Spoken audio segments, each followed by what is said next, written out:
तो army chief MM Naravane Leh पहुंच चुके हैं। नरवाने सिक्योरिटी सूरत हाल का जायजा लेने के लिए लेह पहुंचे हैं।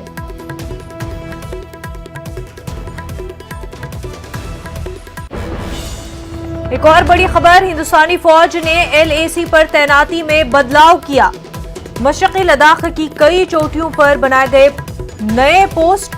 जराये के मुताबिक पेंगोंग खित्ते में पहाड़ की चोटियों पर नए पोस्ट बनाए गए हैं। इन पहाड़ियों के शुमाल में चीनी अफवाज तैनात है। काफी अहम खबर हिंद चीन कशीदगी से जुड़ी हुई। हिंदुस्तानी फौज ने एलएसी पर तैनाती में बदलाव किया है। मशरक़ी लद्दाख की कई चोटियों पर नए पोस्ट बनाए गए हैं। जराये के मुताबिक पेंगोंग खित्ते में पहाड़ की चोटियों पर नए पोस्ट बनाए गए हैं। इन पहाड़ियों के शुमाल में चीनी अफवाज तैनात है। हमारे नुमाइंदे संदीप बोल हमारे साथ जुड़ चुके हैं। संदीप, जिस तरह से एलएसी पर तैनाती में बदलाव किया जा रहा है, तो क्या कन्फ्रंटेशन की तैयारी हो रही है? देखिए, कन्फ्रंटेशन वैसे तो दोनों देश ही नहीं चाहते हैं, लेकिन जिस तरीके से चीन अड़ा हुआ है उसी के तहत अब चीन को भी उसी की तरह तर्ज पर जवाब दिया जा रहा है। और क्योंकि जब से ये वाकया शुरू हुआ, यानी कि 5 और 6 मई को जब विवाद शुरू हुआ, उसके बाद से भारतीय सेना ने अपनी तैनाती यहाँ पे पूरे इलाके में बढ़ाई है। खास तौर पर कि चीन ने जिस तरीके से जितनी नफरी चीन ने अपनी बढ़ाई, उतनी हमने, यानी कि इसको मिरर डिप्लॉयमेंट कहते हैं। तो उसके बाद से अब कुछ ऐसे पोस्ट है जिनको की अलग तरीके से जो है वहां पे रीपोजिशनिंग की गई है भारतीय सेना की।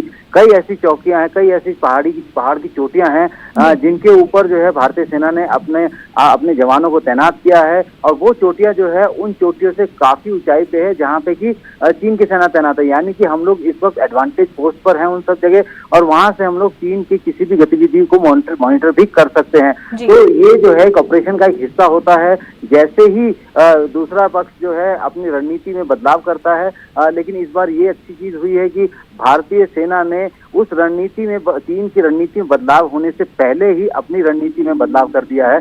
और यही वजह है कि इस वक्त हम लोग काफी ऐसे इलाके हैं जहाँ पे डोमिनेशन पोस्ट पे हैं। अगर हम लोग सदर्न बैंक पेंगोंग की बात करें, जहाँ पे 29 और 30 की को जो है विवाद शुरू हुआ था और झड़प हुई थी, जहाँ पे भारतीय सेना ने चीन की सैनिकों को भगाया था, वहां से लेकर 70 किलोमीटर दूर तक रिंकला पास तक जो है वहां पे जितनी भी पहाड़ियां, जो कि 1962 के बाद से दोनों देश की सेनाएं अपने सैनिकों को उन इलाकों में नहीं भेजती थी, वहां पे भी भारतीय सेना ने अपने सैनिकों को भेजकर उन सब पोस्ट, उन सब हाइट्स पर जो है डोमिनेशन क्रिएट कर दिया। यानी कि हम लोग उन सब पोस्ट पे पहुंच गए हैं। और चीन को जो है इस बात का कतई इल्म नहीं था कि भारतीय सेना इस तरीके का भी एक्ट कर सकती है। तो अभी फिलहाल तनाव बहुत ज्यादा बढ़ा हुआ है। भारतीय सेना जो है हर वक्त अपने प्लानिंग को चेंज करते हुए जो है नए जो है कार्रवाई को अंजाम दे रही है। उसी का नतीजा है कि कई सारे ऐसे पहाड़ की चोटियां हैं जिनमें कि भारतीय सेना नहीं हुआ करती थी कभी तैनात अपनी चोटियों पे। वहां पे भी जो है अब सुरक्षा के लिहाज से हम लोगों ने अपने कुछ नए पोस्ट तैयार किए हैं, जहाँ पे कि लगातार भारतीय सेना चीन के हर मूवमेंट पर नजर बनाए गए हैं। संदीप, चीनी फौज के पोस्ट पर किस तरह की सरगर्मियां देखी जा रही है?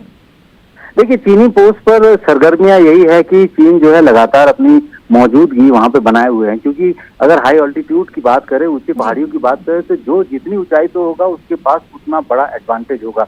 और ऐसे में किसी चौकी पर या किसी पहाड़ के ऊपर जो है अगर कोई पोस्ट है, वहां पे बहुत ज्यादा मूवमेंट की जगह नहीं होती है, बहुत ज्यादा मूवमेंट नहीं होता। वहाँ ज्यादा से ज्यादा सर्विलांस डिवाइस लगाए जाते हैं और वहां से जो है सर्विलांस किया जाता है। साथ ही लॉन्ग रेंज की जो वहाँ पे जो स्नाइपर्स होते हैं वो तैनात किए जाते हैं। तो चीन अपनी तैयारी के साथ आया हुआ है। भारतीय सेना ने उससे ज्यादा तैयारी के साथ जो है उनसे भी ज्यादा ऊंची चोटियों पर अपने आप को तैनात किया है, ताकि वहां से चीन की हर मूवमेंट को देखा जा सके। जी संदीप, बेहद शुक्रिया तमाम तफसीलात के लिए।